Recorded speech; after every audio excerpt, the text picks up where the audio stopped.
What's going on, guys? Welcome back to the channel. Today I'm going to be showing you how to use your analog gear inside of Logic Pro X. So if you want to do hybrid mixing or if you want to do full hardware mixing, you're going to be able to do it with this demo. So let's get right into it. Let's jump into Logic Pro X so I can show you guys how to route the hardware into your software.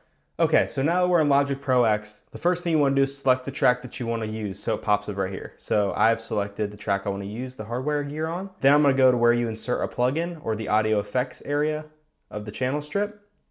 I'm going to scroll down to utility and click on IO down here.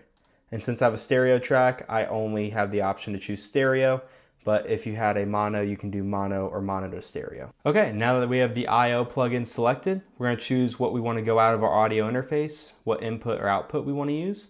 So for me, I'm going to use output 3 and 4, and then I'm just going to return the same input 3 and 4, keep it simple. Okay, so now I'm over at my patch bay. If you have a patch bay, you can do it like how I'm doing it, or if you just have your audio interface, you simply go out of your outputs, you plug it into the input of your hardware, and then vice versa for your output, right back into your system. It keeps it very simple, but since I have it in a rack unit, I have to use a patch bay. So I'm gonna go through on how I'm gonna do this with a patch bay. So my top row are outputs, my bottom row are inputs. So I'm gonna go with the left channel because it always goes in increasing order. So left is 3, then right is 4. So I'm gonna go out of 3 in my output into the input of my digital art effects unit. So into the input, and then we're gonna come out and back in.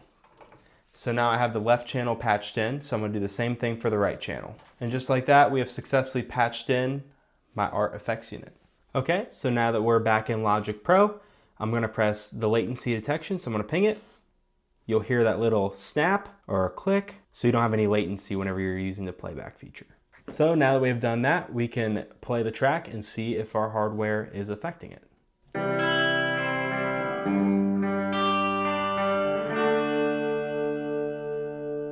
And it is. So without,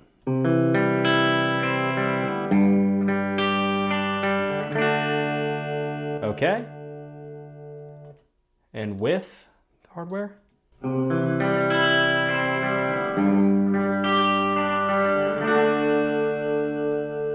There you have it. So now that our outboard gear is working and you have made whatever changes you want with your outboard unit, this is how you print it onto another track. So to make it simple, I'm just gonna go ahead and cut this down. Okay, so now I've cut this down. I'm gonna select the track. I'm going to do bounce regions or cells. I'm going to do new track, and I'm gonna mute the old file so you can always go back and change it. And it's going to bounce the track. And now the track is bounced, so here is the new track.